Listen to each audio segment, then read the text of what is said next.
uh, start with the three quotes, and then we will read a little message on Ganesha for Ganesh Chaturthi before we continue. But let's start with this.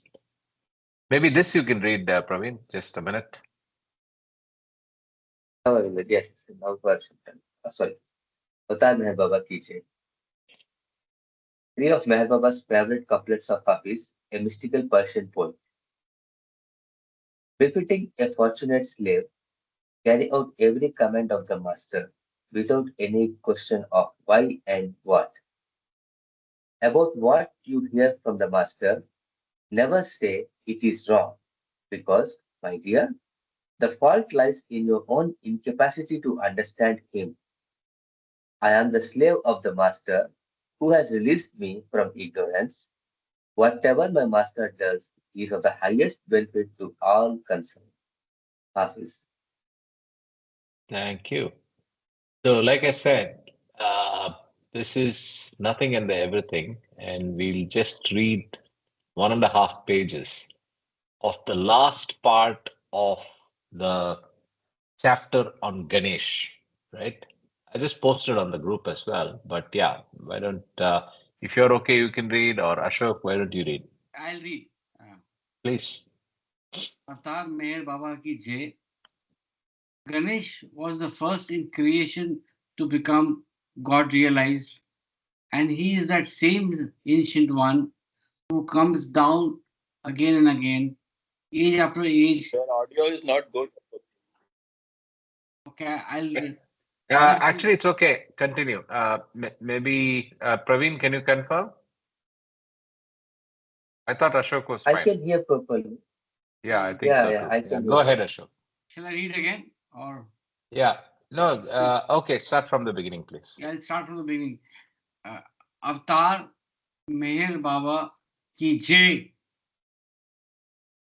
Ganesh was the first in creation to become God realized, and he is the same ancient one who comes down again and again, age after age, as the embodiment of universal mind. It was Jivatma, Jeev the Holy Ghost, in Shivatma, Shiva the Son, who experienced all the aspects of Maya through Sati, Parvati, and Kailash, and who in the end, as the Father, becomes the Son through the form of Ganesh. Ganesh represents the goal of life, infinite mind. This arrogant and curious boy Ganesh must bear the weight of creation on his own shoulders, represented by the elephant's head found by Brahma and Vishnu. The elephant's head represents universal mind. It is a huge head placed on the fragile shoulders of a boy. Wearing an elephant's head symbolizes that illusion is distorted, which the impressions existent in human consciousness, the combination of natural and unnatural sanskaras. Living with an elephant's head resting on his torso symbolizes Ganesha's infinite burden, the suffering and agony of a man's unnatural sanskaras, which it is his work to wipe out.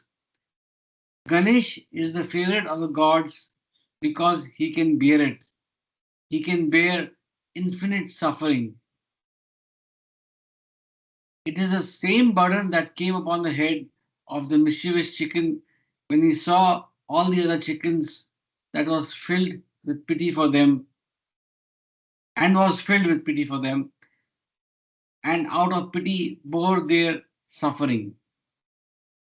It is a boy who represents the ancient one, Adipurush. The child's body symbolizes purity of creation despite the load of mankind's natural and unnatural sanskaras, symbolized by the head elephant head he must wear. He is the favorite one, the one never forgotten, for he bears infinite suffering. Oh, what arrogance he had, and how he had to pay. For what mischief had he to pay? That arrogant boy who lost his head, that mischievous chicken who broke out of his egg. Thank you. Avtar Meher Atar Baba Meher ki Baba ki ki jai. jai. So I think what I love about this analogy is everything fits in perfectly, right? The weight of creation represented by elephant's head, and if you remember in mythology or in how we see it in Hindu thought, Brahma and Vishnu get it. And what does Brahma and Vishnu represent? Brahma and Vishnu represent creation. So the weight of creation represented, I mean, sustenance and destruction, whatever. I mean, sustenance and creation, whatever. So, but that is what is represented by the elephant's head. The innocence of the child is what is represented by the child's body, because it was a child's body. So I think it's very interesting for whatever it's worth. And on Ganesh Chaturthi, I think it was a nice idea to just read this. Yes, it is Now, apt and it is nice. yeah, And it's as I another thing, said. Yeah, go ahead, Praveen. Just yeah, I was Jay saying Baba, a while there is one ago, question. There's one question I have here. I think the phrase universal mind. I think Infinite mind, right. Say infinite infinite mind or mind. universal mind represents the goal of life, infinite mind, which is basically when you attain Sachitananda, you get universal power, universal energy, the um, infinite power, Bliss, infinite bliss, knowledge, power, and knowledge. infinite Yeah, bliss. yeah. So, but on the other hand, it even though the goal of life is infinite mind, which is basically what you call as, I was reading this God speaks on the universal mind. It says that therefore, in the first stage of fana, the consciousness of God in the man state as man is not of the limited self or ego or I, mind, energy, body, and worlds, nor is the consciousness even of God or of the unlimited self or ego or capital I, universal mind, unbounded energy, universal body, and universes. Because in this first stage of fana, only the consciousness of absolute vacuum prevails. So my question here is basically the infinite mind is also looked upon here as a burden of creation. As you go down, can you just browse down? No, I don't think it's the burden of creation. That The must See the bear the head. weight of. Huh. No, no, no, no. The head. See the weight of creation on its own shoulders, represented by the elephant's head found by Brahma and Vishnu. So So so it elephant's stops head here. Let me read represents. again. You- Yeah, Hold on. huh. on the fragile Ganesh, shoulders, on the fragile. correct.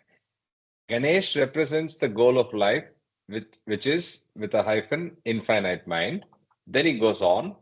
This arrogant and curious boy Ganesh must bear the weight of creation on his own shoulders, represented by the elephant's head found by Brahma and Vishnu. The elephant's head represents universal mind, not infinite mind that's referred here. Okay. It is a huge head placed on the fragile shoulders of a boy. Wearing an elephant's head symbolizes that illusion is distorted. Okay, so I see your point. I don't know what is the distinction between Yes. infinite mind and universal mind. And See, as I said, if you yeah. Sorry. remember, Yeah. you joined a few minutes late, and Ashok had a question. The disclaimer is this is not Baba's text. This is Bhav Kalchuri in Nothing and the Correct. Everything, Correct. right? Correct. Correct. So Correct. please take that disclaimer and quote very carefully. I like some of the analogies, and I picked it up just for the relevance of Ganesh Chaturthi. I am not here to endorse or justify anything here. No, that's correct. But But I think yeah, that when we read it, if somebody reads it, and when you have already also read God Speaks, because the universal mind and infinite mind are one. yes, So here, saying that it's a so that is why you're right. It's a disclaimer out here because it's incorrect what is being said out here that the goal is infinite mind, which we know is finding God, God correct. realization, which means infinite knowledge, infinite power, infinite bliss, where you have the universal mind. But saying here that the elephant's head represents universal mind, which we understand because Ganesh has a universal mind. It's a huge head placed on the fragile shoulders of a boy. Wearing an elephant's head symbolizes that illusion is distorted. So that is where it gets a little, Yeah, yeah. confusion. Yeah. Anyway, It's I just confusing. wanted to point I out think I think it read on context is because of the ambiguity of the English language. It needs to be also read very carefully. carefully, Yes, carefully. the way it's So interpreted. again, Yeah. so now you understand why Ashok I was so careful. Because even when we read this the first time, I was not convinced of all the analogy, but who am I? Who am I to comment? But I'm here to present, I'm here to discuss, I'm here with all of you to discover. Okay. But who am I to comment? But yeah, so please make your own judgments. And today we're here to read uh, But Bal I think Natu. So your disclaimer is good, is well taken. I mean, it's not Baba's word, but it is. Baba has not probably endorsed this, but I yes, mean, Baba has not. It's not. There's no probability. It is certain that it is not endorsed by Baba. It is written after Baba, and but if you read the front matter of the book, he says this is from elaborate notes received during his night watchman days, right? So those are the facts that we have. Yeah. Right. Anyway, One more thing. On yeah. page number 227 of God Speaks, it Hmm. says 227, 228, in the God realized person, there has emerged a new spiritual body known as the universal body or Mahakarana Sharir, which is Karana the Sharira. seat, which is the seat of the universal mind. So the body, basically, if you look at Ganesh as a self-realized being, the Adi Purush or whatever, then the body, the universal body or Mahakarna Sharir, which is the seat of the universal mind, just as water is contained in a cup, the universal mind may be said to be contained in the universal body. Therefore, though the universal body and the universal mind are represented by two different circles, they are inseparable from each other.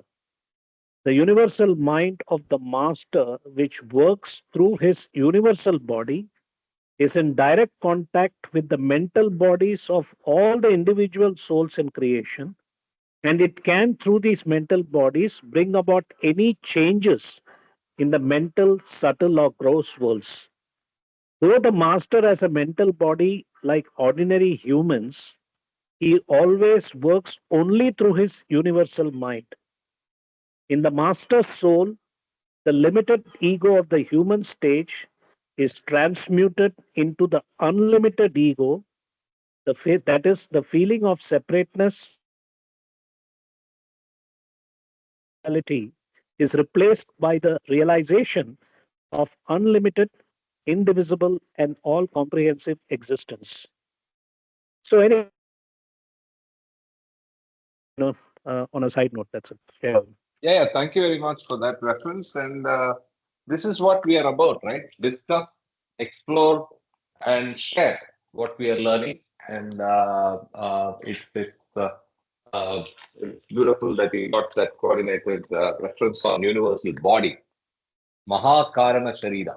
Now, that Mahakarana Sharira is what I mean, it's a Vedic reference as well. Causal body. And causal body, which is Maha, which is universal or the one the main Karana Sharira.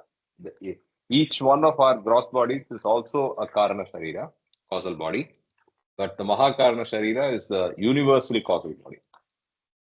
Anyway, thank you so much for that reference. With that, we can get to uh, read the reading of the day, which is Bal Natu.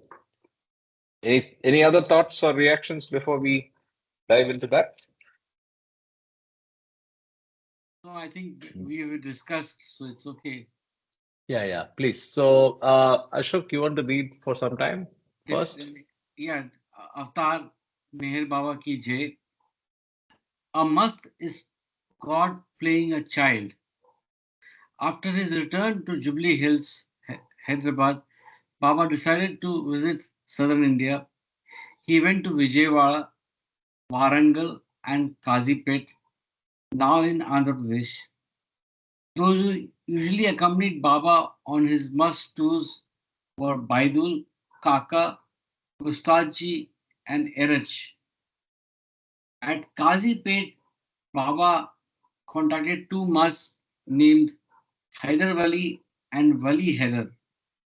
The first was a moderate must, other was a divinely intoxicated wayfarer. The latter loved toddy best and was indifferent to food. This does not mean that all who drink toddy in excess are musts.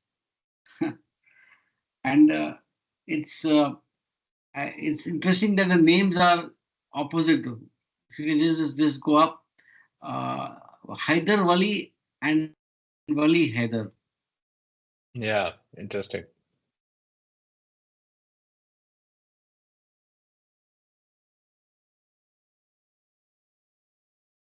At Warangal, the following incident, which is worth recording, took place. Baba usually sent his men to see the mosque before he contacted them. In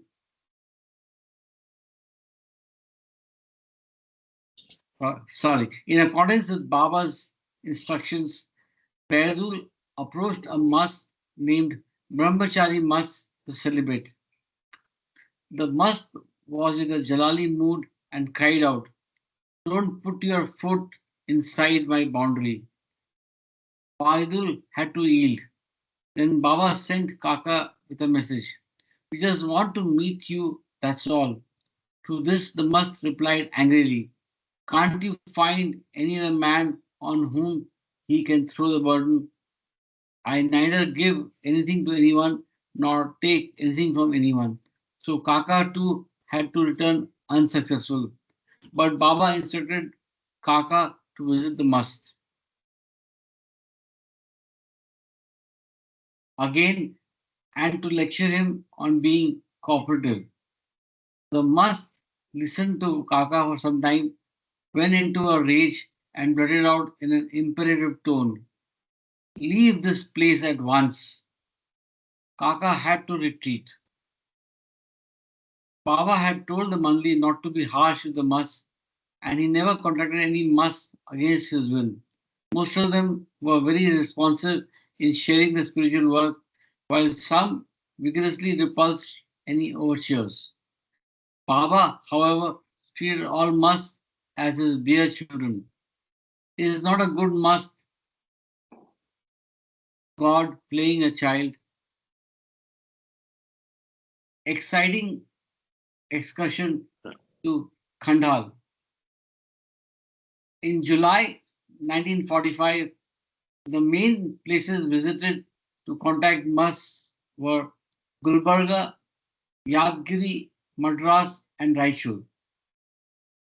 At Gulbarga, the Mas contacted was Budhiman, Budhiman, which literally means an old woman. He looked restless. Maybe maybe Booty Ma or something. Yeah. A Budi mouse, yes.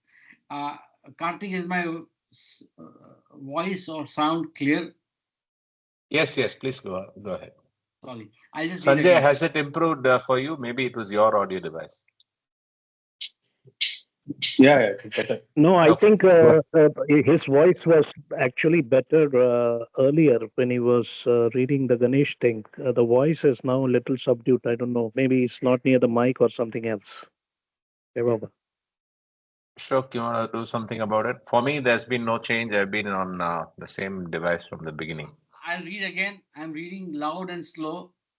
It must be the. It's raining very heavily in Pune, so maybe it's the. I don't know. It's that is the reason, but rain is a blessing from God. Uh, if others have problem, I just want to check that I'm uh, God Baba pardon me if there's any uh, technical error, but it's showing full. My internet is showing full. You know, Yeah, yeah. Continue. Please continue. Jay Avtar Meher Baba ki Yes, Jay. Swami, yes. At Gulbarga, the bus contacted was Budima, which literally means an old woman. He looked restless in his activities but had a mild temper. Because of his lovable nature, he was much respected by all, and his fancy for traveling by any class in any train was not objected to by the railway authorities. Another must at Gulbarga, Goher Shah, was contacted in a toddy shop. Baba did not mind visiting any place to meet a good must. About 6 miles from Gulbarga lies a village named Khandal. Baba went there to contact Guru Appaswamy, a naked must from Bijapur. Lately he had been seen wearing clothes. He was fond of roasted grams, which he chewed grain by grain. Appaswamy was so happy with Baba that he would not allow him to leave, even after spending a period of 2 hours in his company. The return journey from Khandal was made in a tonga. The road was muddy and bumpy. It was getting darker and darker, and the horse would often stumble on the track. So, to avoid any mishap, Kaka and Baidul had to walk ahead with lighted torches. This is enough to indicate the delights of that exciting excursion. The Jivan Mukta of Tumkur Yadgiri. From Gulbarga, Baba proceeded to Yadgiri, where he contacted the great Ishwar Das Swami, alias Telugu Swami. As Meher Baba has explained in his book, God Speaks, the Mazub e Kamil or perfect one experiences Nirvikalpa Samadhi, and his gnosis is I am God. In his God merged state, he was not aware of creation at all. For him, it does not exist. The Jivan Mukta, Azad e Mutlak, enjoys Saraj Samadhi. He was God conscious with creation consciousness. But unlike the Sadguru or perfect master, he has no duty to perform towards the creation. In this sense, Baba once remarked that the Jivan Mukta is a real Raja who has all power with unclouded, luminous awareness, but he is not duty bound. According to Baba, Telugu Swami was a Jivan Mukta. Telugu Swami lived at Tumkur, a village a few miles from the railway station at Yadgiri. To reach there, the party had to wade across a knee deep river. On the way, Baba had an acute pain in his chest, and so he had to walk very slowly. Again, in spite of the cold weather, Baba perspired to such an extent that his clothes were drenched and they had to be dried in the sun when they reached Tumkur. Perhaps this was due to some special work in relation to his impending contact with the Jivan Mukta. Telugu Swami was a tall, stout person with half closed, bright eyes. When Baba went near him, the Jivan Mukta appeared exceptionally radiant and embraced Baba with an amazing fervor that astounded those who witnessed it. Baba too felt immensely happy after a short while without any exchange. There is a cross reference 25, we can see it later, or without Yeah, any it's right exchange. here. William Donkin, The Wayfarers, page 369. Thank you. Should I read again from there's the break in the sentence? Yeah, yeah. Can you just take it up? Yeah. Baba too felt immensely happy after a short while without any exchange of words. Left on foot for Yadgiri. Now there was neither pain in the chest nor perspiration, which had vanished as suddenly as they had appeared. A rare occasion of spiritual working. This reminds me of a similar happening at Mehrabad during the Meher Ashram days back in January 1928. One day, Abdullah Ruknuddin Evazi, a boy from Iran who had recently joined the ashram, had a unique experience. He was sitting on his knees, as is the cushion of Muslims, while listening to a lecture on some spiritual subject that was approved by Baba. All of a sudden, he screamed aloud, and all wondered what had happened to him. The Mandali found that Abdullah had fallen down on the ground unconscious. It was January and the days were very cold and windy. This news was conveyed to Baba, who had confined himself to the crypt, his final resting place. At that time, he was wearing his, sorry, I'll read again. At the time, he was wearing his patched black woolen coat, which is now treasured at Mehrabad. He took off this coat and was seen sweating profusely for a while. He instructed that Abdullah should be removed to the hospital. The boy was deeply unconscious of the gross world and was experiencing a state of bliss. Abdullah, who was once a fanatic Sunni Muslim and who did not even bow down to Baba for days after his arrival at Mehrabad, was seeing Baba and his divine glory. While while vouchsafing an experience of such a high order, perhaps Baba, perhaps Baba's delicate frame was so exerted that the physical body perspired profusely. Hence, I had a thought, maybe right or wrong, that on certain occasions of his spiritual working, the Karthika to take it up. Yeah, yeah, yeah.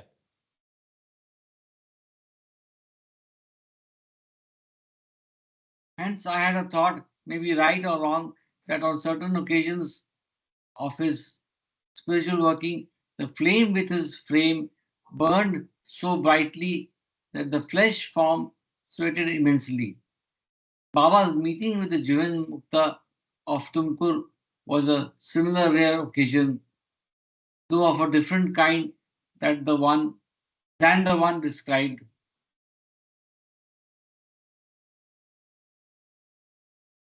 above. When Baba's spiritual work with Telugu Swami was over, he was his lovely, radiant self, a picture of good health on the way back to Yadgiri. Sometimes such external signs were noticed as a result of Baba's intense internal spiritual working. An instructive wayward wading. In addition, I have one more point to relate about my own personal visit to Tumkur. It happened some years later. Meher Baba often warned his lovers against visiting mosques and saints.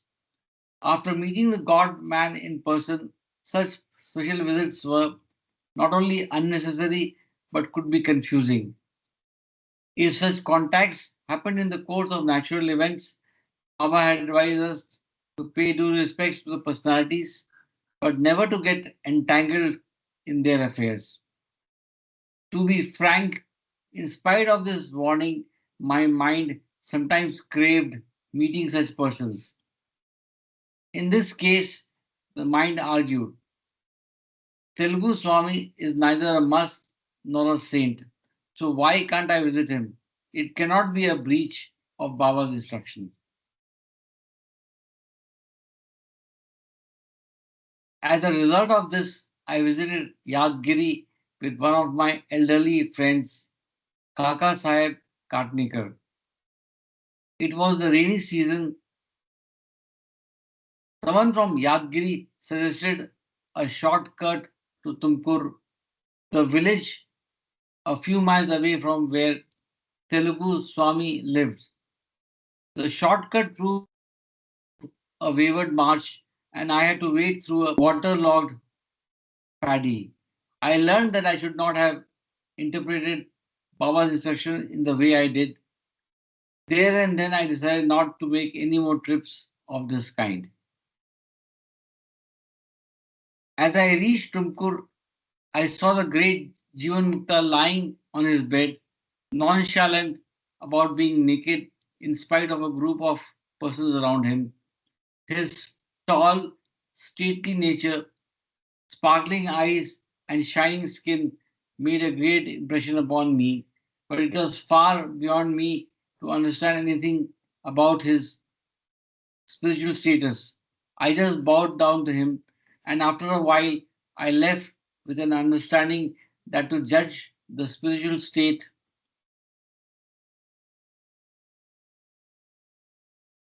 of a person from external signs was extremely unwise. What business had I to educate the spiritual standing of others? A must contacted in a bank. In the latter part of July, Baba visited Madras, where he contacted about 19 musts. The first one wore a peculiar coat and long, loose trousers. He never cared to fasten the belt, and so the trousers would often drop.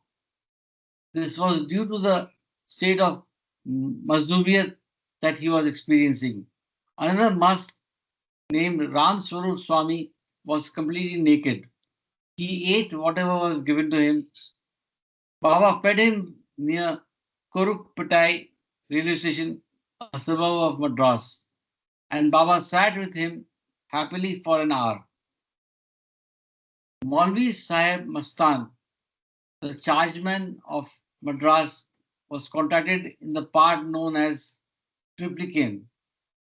A tireless scribbler named Nandan Swami was contacted in the fruit market. He begged people only for pieces of chalk which he stored in abundance.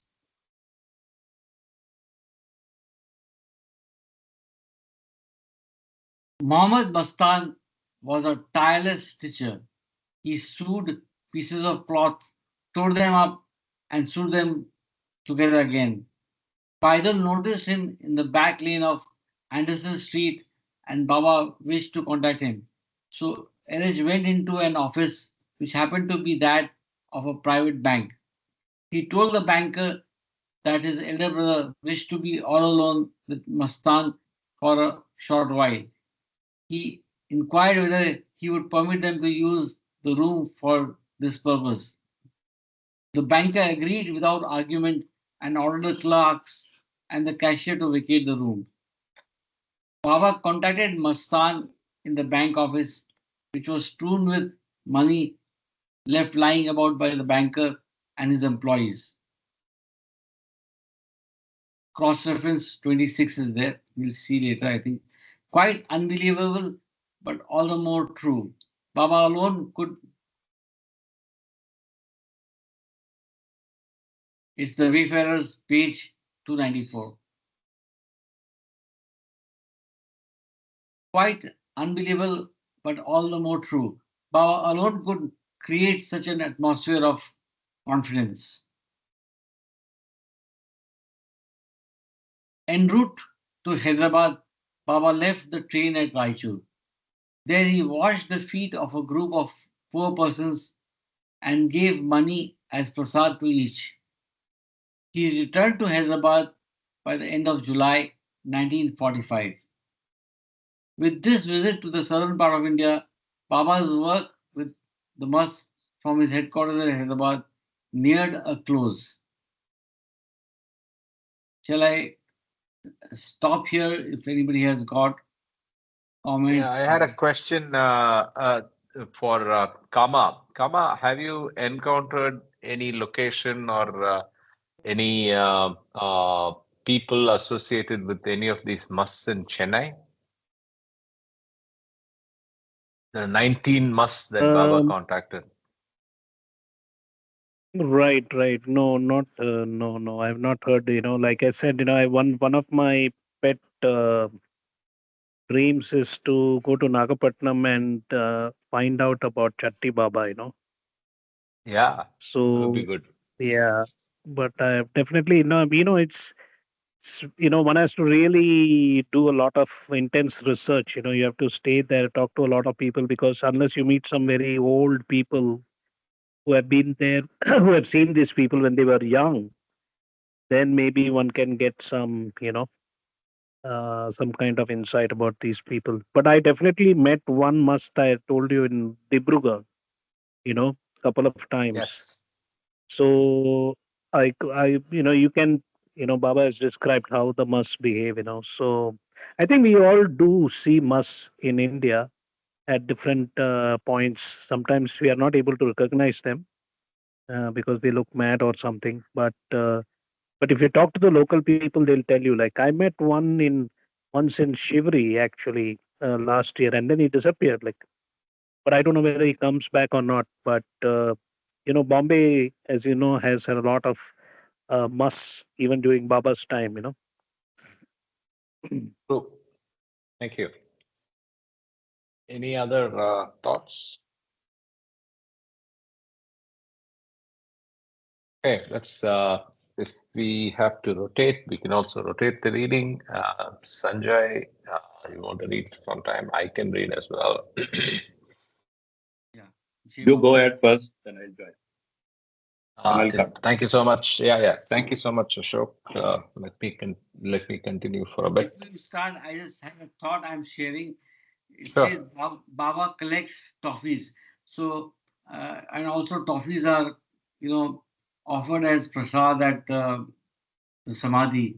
So there is Baba, I was just wondering whether this is any correlation with the prasad we get. But anyway, uh, toffees is Toffees something. is toffees. Yes. So let's see what Baba does here with this collection. Baba collects toffees. The villa in Jubilee Hills had a nice swimming pool. It was here that Margaret and Kitty taught diving to the Indian women mandali.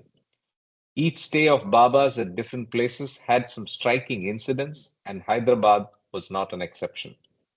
Baba's everyday life was, in fact, an expression of his divine Leela. I wish to narrate two such events, obviously simple, yet intrinsically profound. Rano Gali had been staying with Meher Baba in India since 1937.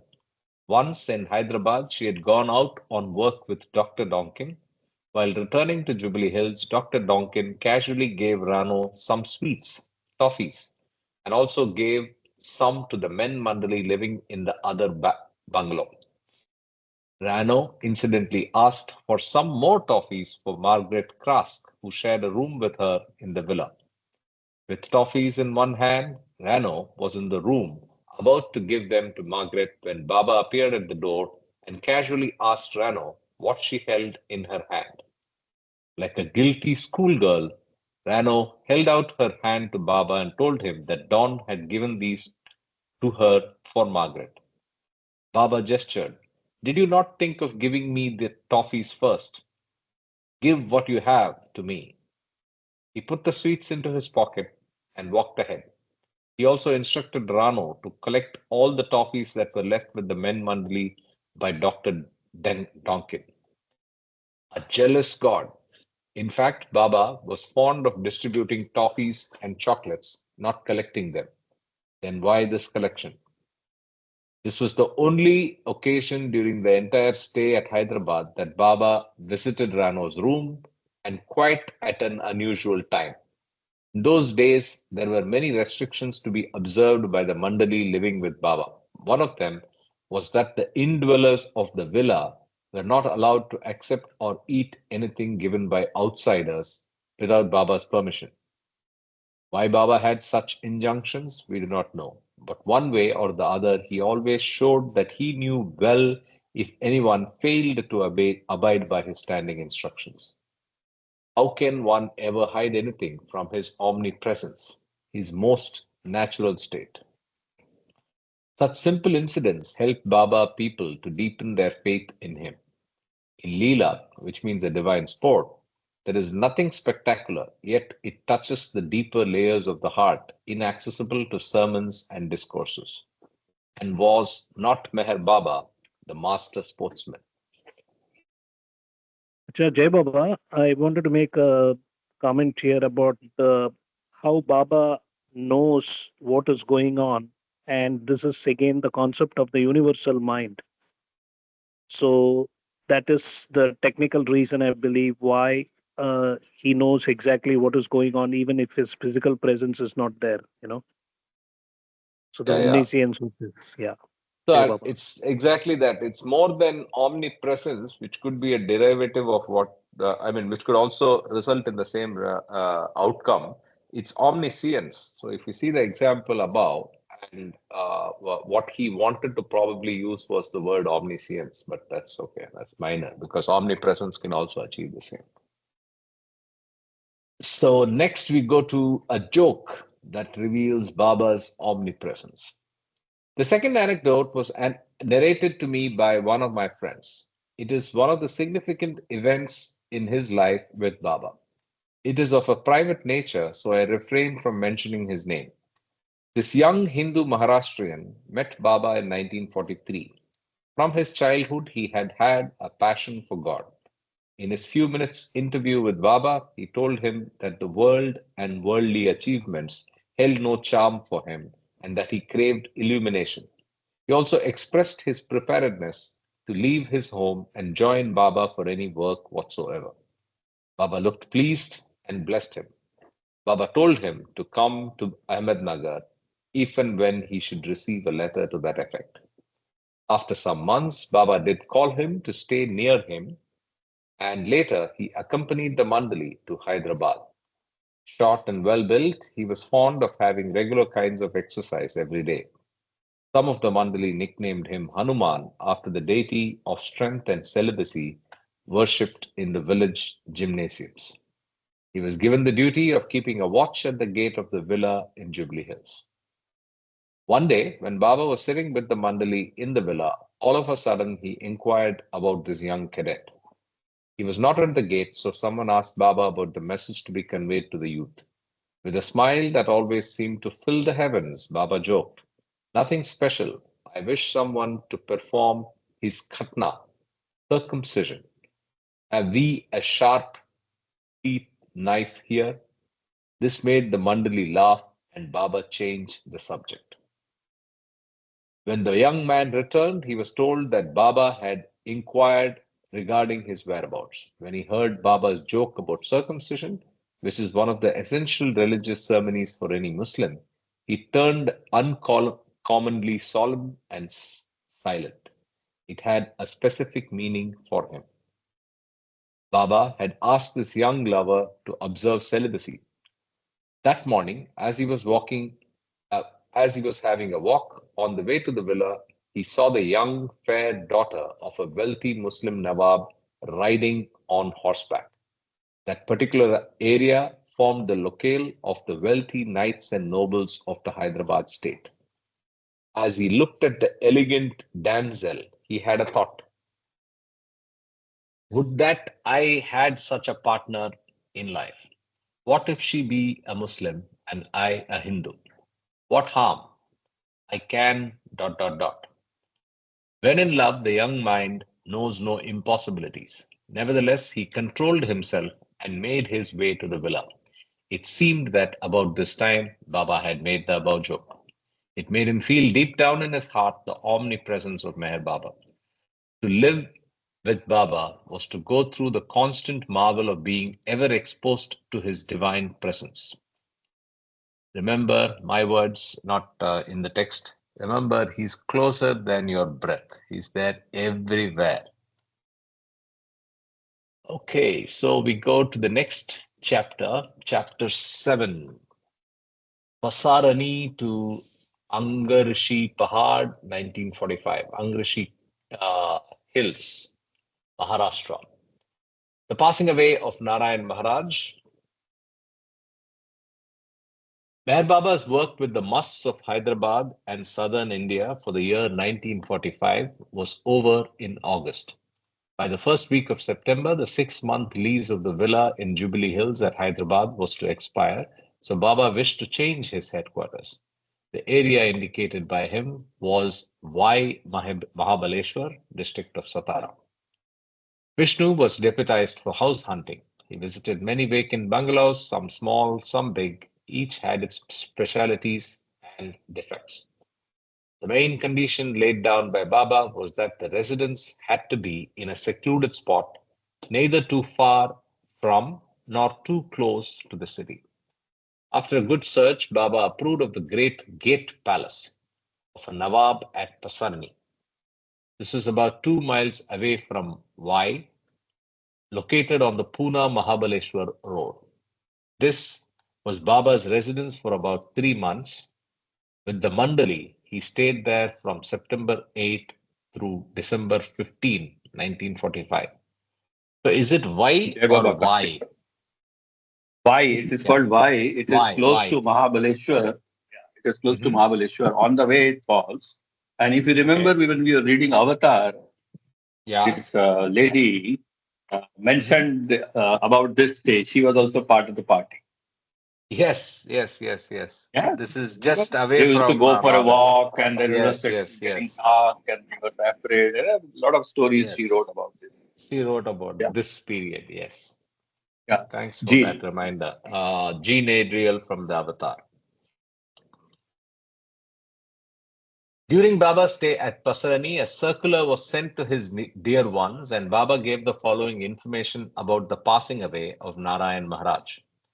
The timely recent physical death of Narayan Maharaj, the last of my 5 Sadgurus connected with my work, and my going away to some special far off place in India, away from the men and women Mandali during October, November, and December 1945, are the leading signs of fulfilling all that has been promised to the signatories. This tour to far off places, however, lasted for 52 days. What is the signatories that Baba is referring to here? Signatories to the circular, maybe? Actually, Karthik, sorry, Yeah, go ahead. probably the the perfect masters and avatars, like when they pass on the responsibilities between one another, there is something like a pact which they agree between themselves what they have to do. Okay, so And you're sometimes saying it the is even signatories are between the spiritual hierarchy. exactly. And Okay, sometimes it got is it. even physical. It is even physically written and signed also. That's what it is referred in one of the messages in Lord Meher somewhere. It was surely there. Many of them Ah, even pass okay. their responsibilities by way of a letter and they pass on. Baba said that there is something as such between him and Upasani as well. Okay. So it's documentation. Exactly, So exactly. you, yeah, interesting. Thanks for that insight. Yeah, Jay Baba, I just wanted to also share that, you know, Baba had said that his work is coming over, getting over at July 1945, and that probably coincides with the end of the, or in 1945 year, the Second World War ends. So when we were reading Wayfarers, there was a reference that the World War was, sort of orchestrated or controlled by the Mus. So I just thought, in the last paragraph, there's some mention about Baba finishing his work or something. Yeah, yeah. So I think I don't know if there is a direct correlation, but the correlation between the World War II and Musk is so very obvious from the dates, right? So literally, the intensive Musk work started when the wars picked up steam rather, and continued literally for just a few months after the. See, the war doesn't have a strict start and end date, right? So it's historically, Yeah. it's just yeah. So overall, there is a heavy correlation between the dates, and of course, Baba has said must were representing countries. All that is on record. Yeah, yeah. Especially for Chatti Baba was And it was, for France. France, Yes, yeah. and I think Muhammad was Germany. I don't know. and I it was think. also said that, sorry, I'll just say, Yeah, yeah, go it is ahead, also Praveen. said that, Yeah. it was also said that Narayan Maharaj was the one who spearheaded Second World War. Similarly, as similar to how Shirdi Sai Baba was spearheading the First World War. Oh, Narayan okay. Maharaj is the one who probably that is what this signatories would have been.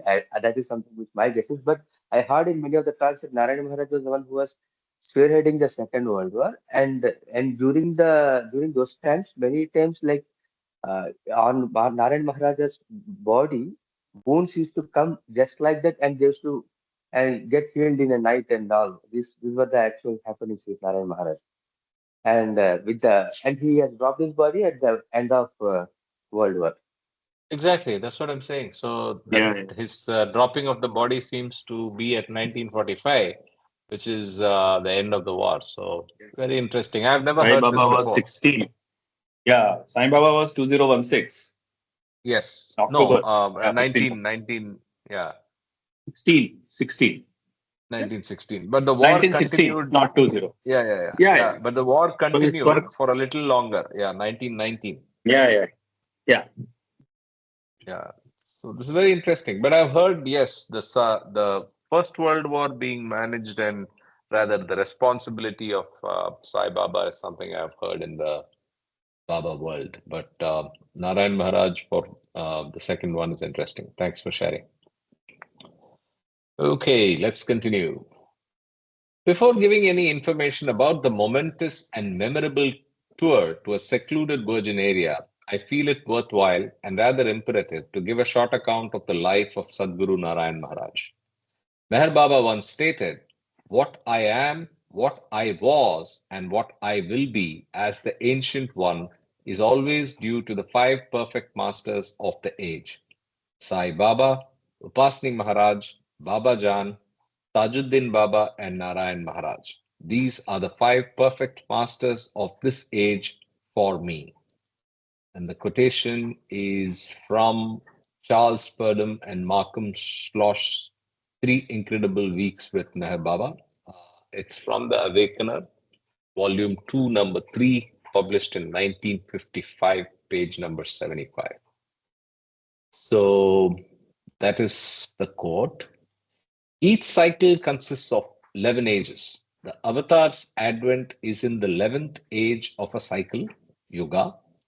Narayan Maharaj, whom Baba referred to last in the above, was coincidentally the last to drop the physical body on September 3rd, 1945, at Bangalore, Mysore state. And there is a reference. Name of this site has been changed to Karnataka. Yeah, the state is changed. Yes. Narayan becomes God realized. Narayan Maharaj was born in June 1885 to a Brahmin family in the district of Karwar, Mysore state. In his infancy, he lost his parents Bhimrao and Lakshmi Devi. So he had to live with his maternal uncle at Nargund. At an early age, he left the house on some pretext and his whereabouts remained unknown to his relatives for about 7 years. During this period, he visited RV, district of Pune, where he met his spiritual mother. Narayan told her that he was her son, and she intuitively felt the truth of these words. She performed his thread ceremony. During his boyhood, adherence to rigorous spiritual practices and the power of performing a good many miracles were the two outstanding traits of Narayan's life.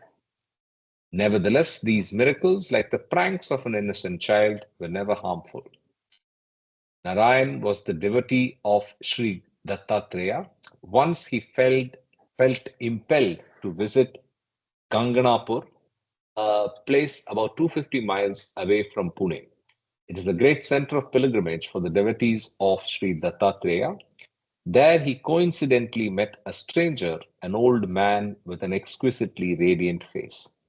Inwardly, Narayan accepted him as his master, as he would accept sunlight or rain. The master initiated him into divinity. Later, he asked Narayan to bring bhiksha, food received at the doors of householders after chanting the name of God. When Narayan returned, to his great surprise, he found that the master, whose eyes seemed wide with compassion for the whole human race, had deserted him. He was so impressed with the love of his master that he resolved neither to eat nor drink until he met him again. For 3 days, Narayan sat under a tree, waiting and waiting, wholeheartedly calling his guru. It is said that on the third night, Narayan had a distinct vision in which the heavenly stranger expressed his perfect happiness at Narayan's devotion, accepted the bhiksha, bade him eat the rest as Guru Prasad, and blessed him. As he obeyed the command of his master, he felt that the stranger could be none else but Lord Dattatreya himself. This final touch brought a matchless mutation of the finite with the infinite in Narayan's life. Lord Dattatreya is regarded by the Hindus as the one ever present Sadguru who guides earnest devotees by appearing before them in different forms and bestows even God realization on the deserving ones. This reminds me of Baba's explanation of such an entity known as Khwaja Kisar in Sufi terminology. Hence, henceforth, Narayan's previous life of devotion, where the duality of the deity and the devotee existed, was over. He became one with God. Baba once explained, when the aspirant, Rah Rav, enters the seventh plane, he takes duality into unity. When he comes down again, he brings unity into duality. In Narayan's case, it was ordained that he had to lead the life of God as God and be one of the five in one personalities to play the unique role of placing the veil with which the avataric consciousness descends in human form. While clarifying this divine descent, Meher Baba stated the following. In the avataric periods, the five masters always put this veil upon the infinite consciousness of the avatar because if he were to be brought without such a veil into the world of forms, the existing balance between reality and illusion would be profoundly disturbed. However, when the five masters think that the moment is right, they remove this veil which they have placed on the avataric consciousness. From that moment, the avatar consciously starts his role as the avatar. The incarnation of the avatar does not take place unless it is precipitated by the five perfect masters of the cycle. And that quote is from Meher Baba Beams. I was going to say from Meher Baba on the Spiritual Panorama, page 30. So the descent of avataric consciousness is, I think, referred very clearly in Beams. Anyway, let's continue. Actually, we can also rotate the reading if Sanjay ji is ready now. Yeah, I'm ready. Okay, great. Thank you. Thank you. Thank you, Karthik. Thank you, Baba. Jai When a Baba. perfect master assumes his office, he generally selects a place where he resides most of his life. Sai Baba chose Shirdi, Upasni Maharaj Sakori, Baba Jan Pune, and Tajuddin Baba Nagpur. Narayan Maharaj decided to settle in Ketgaon, which is about 34 miles from Pune. There he built a fine temple of Sri Dattatreya, a deity with three heads in one, representing Brahma, Vishnu, Mahesh. People began to revere and hail Narayan as Sadguru Maharaj, Sadguru Narayan Maharaj, and he commenced guiding them in their, yeah, change the page, Karthik. Yeah.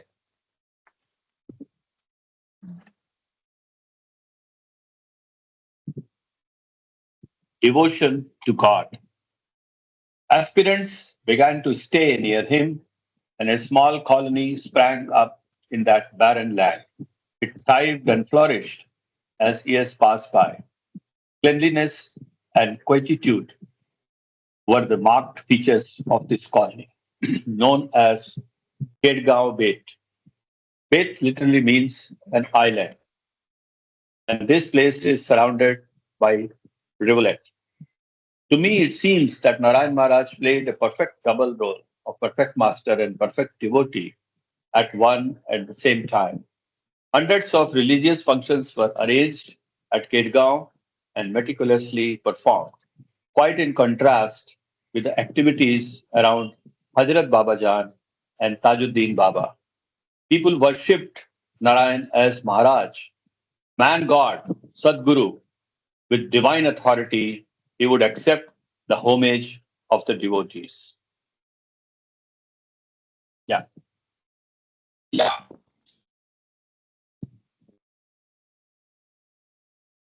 yeah, go up.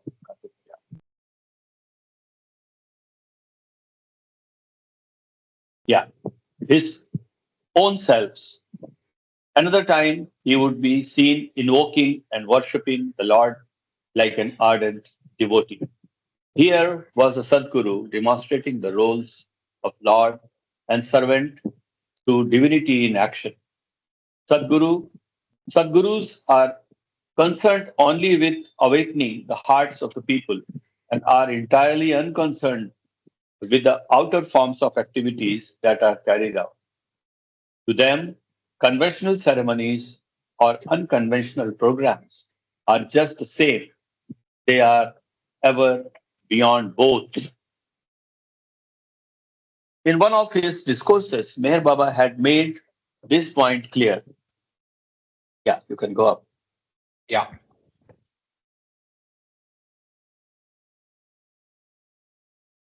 In the performance of his universal work, the man God has infinite adaptability.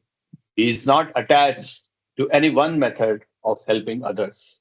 He does not follow rules or precedents, but is a law unto himself. He can rise to any occasion and play the role which is necessary under the circumstances without being bound by it.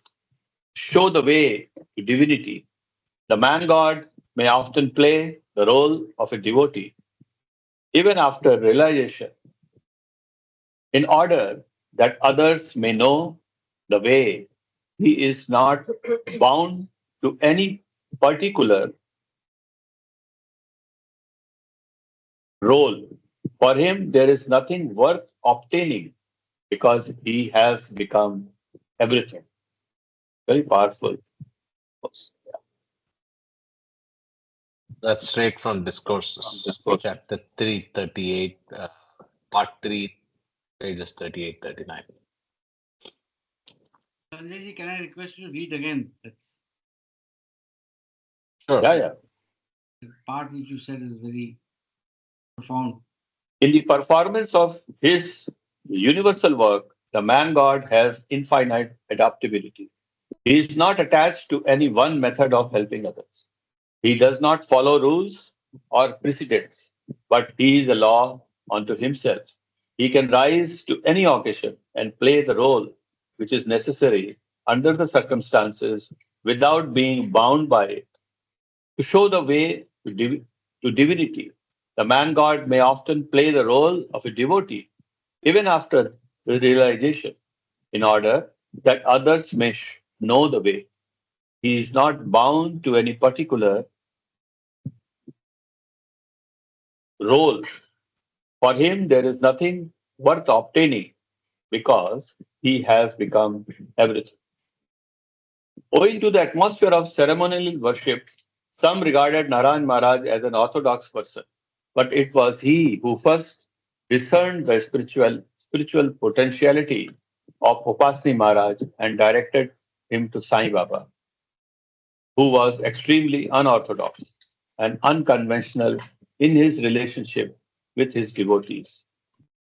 How true are Meher Baba's words that Sadgurus are one in consciousness and differ only in functions. Just to add, last year, October, uh, Avatar Meher Baba Mumbai Center had done a play in Hostel A on Mhm. Narayan Maharaj, whole Okay. life. Yeah, so it was quite good. I'm not sure if the video is available on YouTube, but it could be. I have to search. Yeah, yeah, I Because think they normally the they post videograph. it. Yes. Yes, Yeah, yes. yeah. So that's something worth seeing. Other thing is Narayan Maharaj uh, was he lived a very because he Regal used to life. use regal life. That's the word I was looking at. Yeah, Yeah, yeah, yeah. yeah. And He used to sit on a I think there is a throne and there is a story of his passing, and then the plane was arranged to bring his body and all those things. Yeah. yeah, yeah. He I was think basically from Karnataka. Yeah, he was from he was Karnataka, but basically in the from. northern Yeah, yeah. part between Maharashtra and Karnataka. And when he Yes, dropped yes. his body, he was in Bangalore, and he was Yeah, there in Bangalore for a few months at the request of the king of the then yeah, Karnataka state called Mysore yeah. state. And he Yeah. was there to help uh, restore rainfall because they had 2 3 droughts, and so he was yeah Okay, okay. he was requested to come and perform pujas, Yes. some worship to Yeah, get back rain. And I think during those during that period is when he dropped his body, and then the disciples had a big fight between them. fine. Yeah. So there are actually 2 places which claim to be the resting place of Narayan Maharaj. One in Bangalore, in actually very close to the center, our Bangalore Jayanagar Yeah. center. The other is Yeah. in North Karnataka, and I think they basically took the remains and split it, or something like that. There was Yeah. Yeah. something sad and unfortunate that happened after he dropped his Yes. body Yes. around Yes. how the remains were stored. Yes. Yes. Jai Baba. Jai Baba. Narayan Maharaj So was a his slim, remains are delicate in figure. Yeah, yeah, Praveen, you were saying something. his remains are in Bangalore, isn't it? What is that? No, no. So the remains are in 2 places. There are 2 places Oh, that claim to be Narayan Maharaj Samadhi, and it looks like after his, I mean, the ashes I think were there in both places, something like that. They felt that though he dropped his body in Bangalore, his karma bhumi and main Get down. location was wherever the ashram was, which is in Narayan Gaon, right? Or some Kedgaon, right? I think it's Kedgaon, Get somewhere in down, yeah. Maharashtra. Yeah. Yeah, So I think they took it back there. Kelgaon. It's very close to Pune. It's close to Correct, Ahmednagar correct. also. Close Yeah, to Ahmednagar also. Correct. it's around for 40 kilometers from Pune. 35 to 40. Awesome. Okay. So life as one whole, Sanjay ji. Narayan Maharaj was a slim, delicate figure. Outwardly, he seemed to lead a princely life, but there was an air of utter detachment about him in everything, in anything and everything he did. There was a routine of programs to be followed at Kedgaon. To begin with, Narayan Maharaj himself would get up as early as 4 a.m. He would sit for some hours in an underground room, all alone, immersed in his work.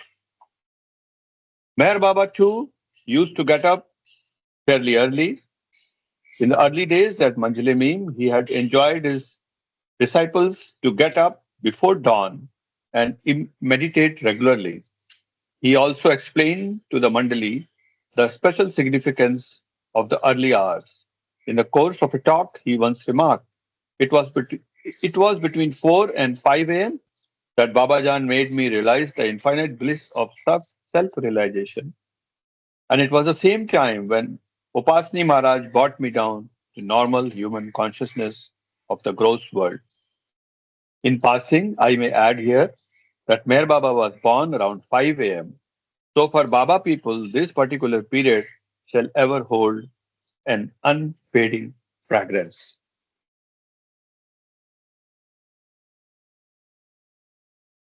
Parasani to okay, let's That's the continue. chapter heading. Yeah. Yeah, Agrishi. In the morning hours, after taking Shri Dattatreya's darshan, Narayan Maharaj would see his devotees.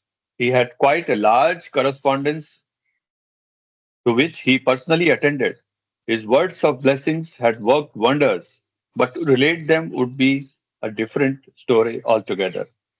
After this, he would have his lunch, which consisted of buttermilk and half ground boiled jawar, quite in contrast with the costly clothes he wore.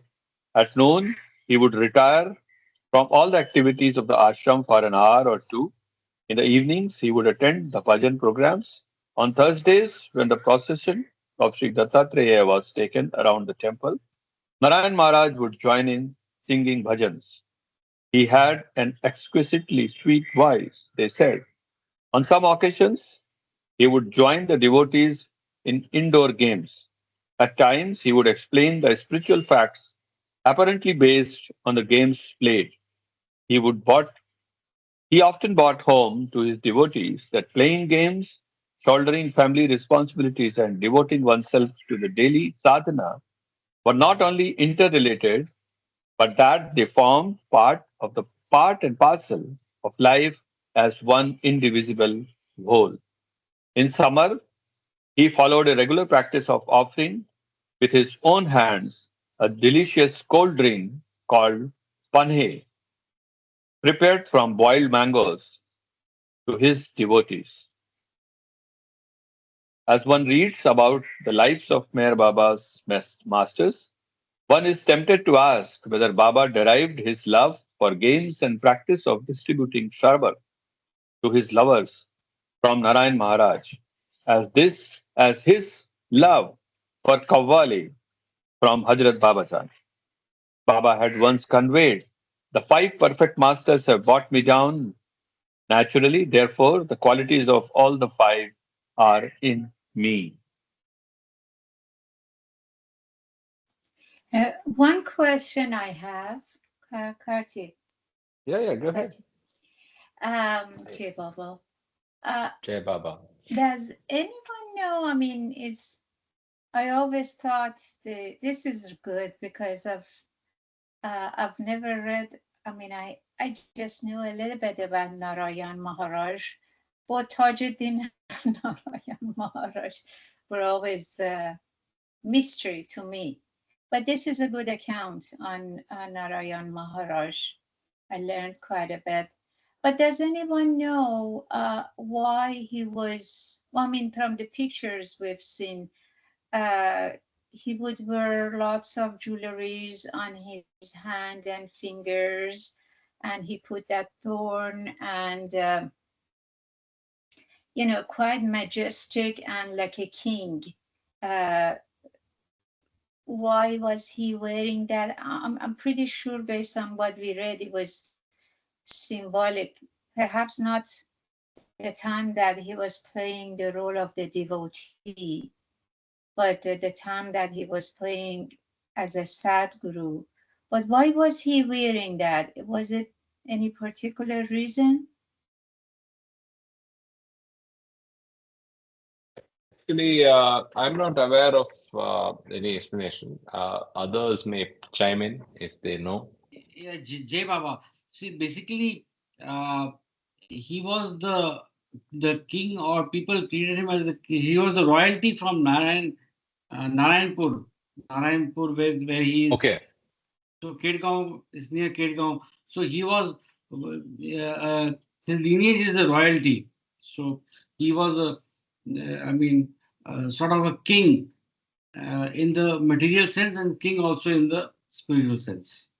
No, I think that's not right, Ashok. So No, they no, had no. here, yeah, because if you just notice, we read here that yeah, he was born in a family where he met that master and changed his life, right? It was right in a few pages ahead. Yeah, his life changed after he met Dattara, but he is basically treated as royalty in Kedgaon. Yeah, yeah, but I don't think he's born into royalty. That's the point I'm correcting. Narayan was a Obviously, he was acting. devotee. Hmm. Yeah, he was acting. There was some He was acting born to a Brahmin his, family, yeah. right here. Hmm. Brought into a Brahmin family. Yeah. Blah blah blah blah blah. Yeah. So anyway, we don't know what those reasons are for why what they do, right? And it's who are we to Yeah. question?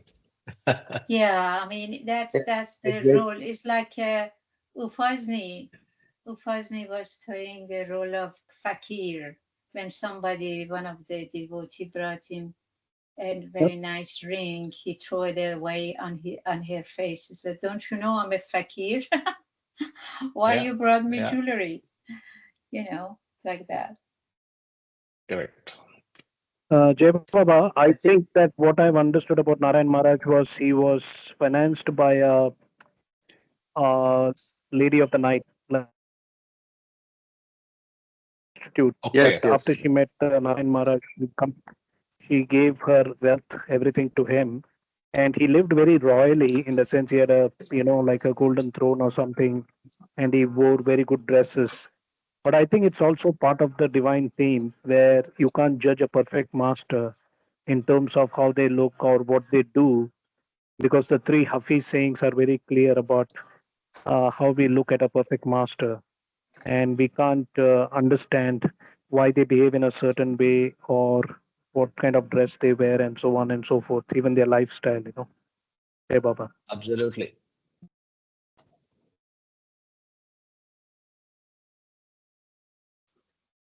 Okay, you Yeah, can read. yeah. Anybody else wants to read in last 10 minutes? I can Yeah, read yeah, if you go want. ahead, Mago, Jai Mago. Baba. Yeah. Thank you, Yeah, Sanjay. Jai Baba. Jay Baba. From here, the all-consuming fire of sacrifice. Yes. Yeah. Okay. Yeah. So the heading is the all-consuming fire of sacrifice. A number of miracles are attributed to Narayan Maharaj.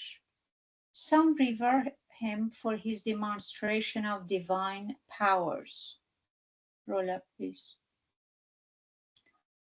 While a few criticize him for the use of powers. Narayan Maharaj never attached any importance either to miracles or to the comments of the people.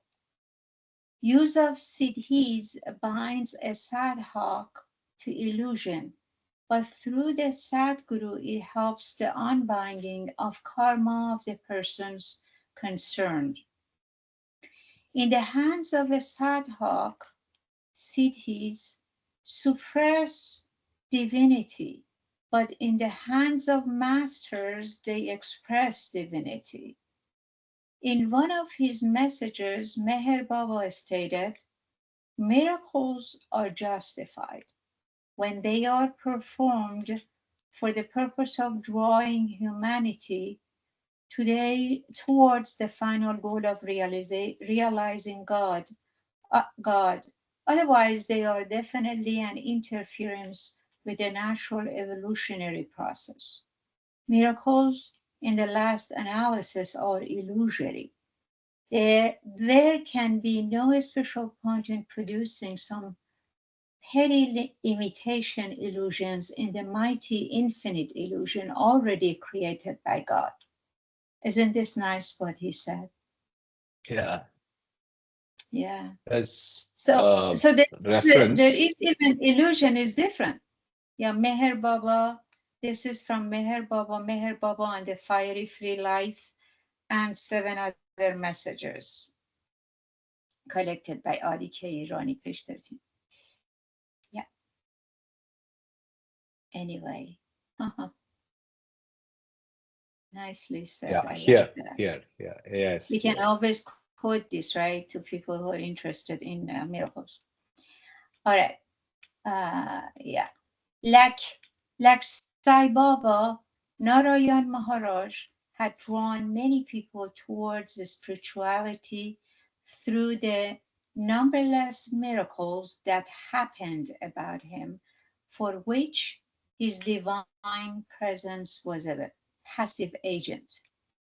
Narayan Maharaj always instructed his devotees not to pay any heed to the supernatural events around him. He insisted, through simple talks to them, on the importance of Nam Samran, Namasmaran, Nam Smaran. Namasmran. What does it Correct. mean? Namasmran, N- just wholehearted recounting. repetition. Remembrance of name, e- Yeah, Exactly. counting of the name. wholehearted repetition of the Count. name of God. Well, Baba says that too. He was not used to giving long sermons or spiritual explanations, but in the words he spoke, there was an unearthly flavor which appealed deeply to the hearts of his devotees. He advised people to lead a spiritual life, an honest life, based on what little understanding they had. And the necessary guidance will definitely follow, he assured. After coming in contact with Meher Baba, out of inquisitiveness, I once wrote to Narayan Maharaj and received a promptly reply. He asked me to remain happy in the remembrance of the Lord. Perhaps this was his cardinal message to all who came into his contact. In August 1945, Narayan Maharaj left Kilgan for Bangalore, where special arrangements were made for the grand performance of most of the religious ceremonies mentioned in Hindu scriptures, all at one and the same time, but at different places on the same premises. It was an all-inclusive yajna, yasna, a Yajna, sacrifice, Yagya. yajna, Yeah. yajna, a sacrifice. The programs continued for 3 weeks, during, during which hundreds of people from all parts of India participated in various ways. Thousands of people were fed and received dakshina at the hands of, yeah, at the hands of Narayan Maharaj. As soon as this grand function was over, in all respects, Narayan Maharaj most peacefully dropped his physical body on September 3rd, 1945, as the culminating act of offering himself on the fire of sacrifice. Was it an emblematic indication that the life of a Sadguru is the all-consuming fire of sacrifice? Hmm. Interesting. Why was he related to sacrifice? I didn't quite get that. No, the yajna that is referred to, Yajna, is a Uh-huh. fire sacrifice where multiple offerings are made in ritualistic form, where the fire consumes everything. And in this example, at the end of the yajna, he himself dropped his body. So that's the symbolic inference that the author is making here. Oh, interesting. Yeah, it was symbolic. Well, for Yeah, him, he sees the relation yeah. between Natu, the Bal two. Natu seems to see. Yeah. Bal Natu, yeah, seems to see that. Okay.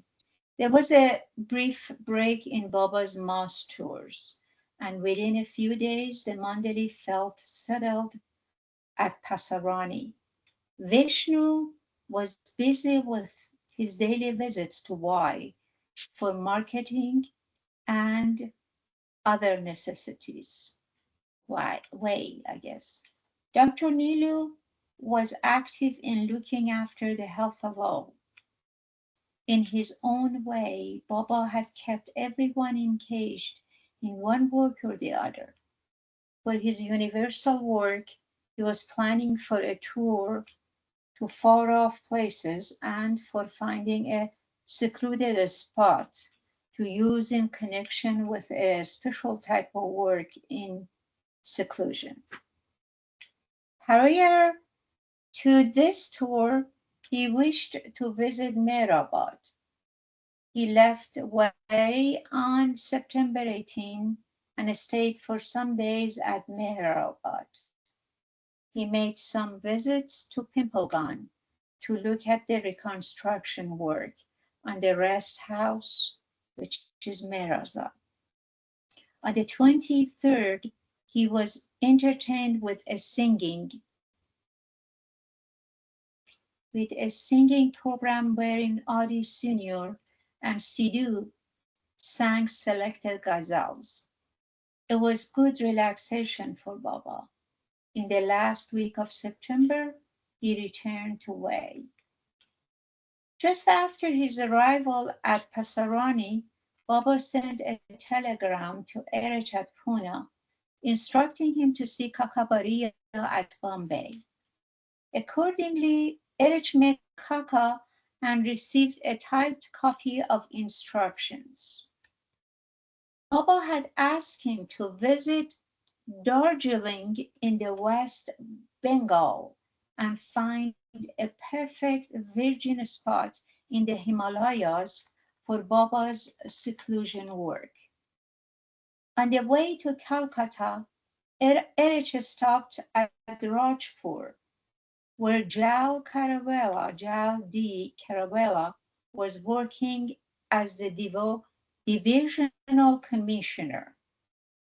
Jal had just returned from Sinhala, situated in a mountainous part, and was enthralled by the majestic wilderness and grandeur of that place. It struck Erich that this particular part, yet untrodden by man, might appeal to Baba for his work. A telegram was sent to Pasarani informing Baba of the dense forest area and the possibility of acquiring an interior virgin hilltop for Baba's work.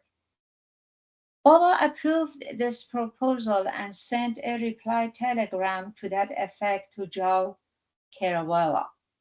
Thus, instead of a place in the Himalayas, a small hilltop in the mountainous region of Madhya Pradesh which is central India, was selected for Baba's work.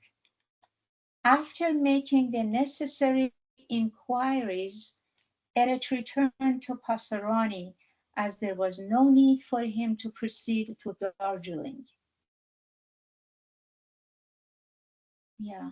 You want to read more? Actually, It's we can. 8:30. No, yeah, I think we Yeah. can stop here. We I can mean, stop here. your Yeah. time is, what time is yours? 9. Yeah, 9. Yeah, 9. 7. 9 Yeah, a.m. 9. I'm looking at my time here. So Time 9 to a.m. have your India. breakfast. if You if guys have your Baba breakfast had, before coming, or?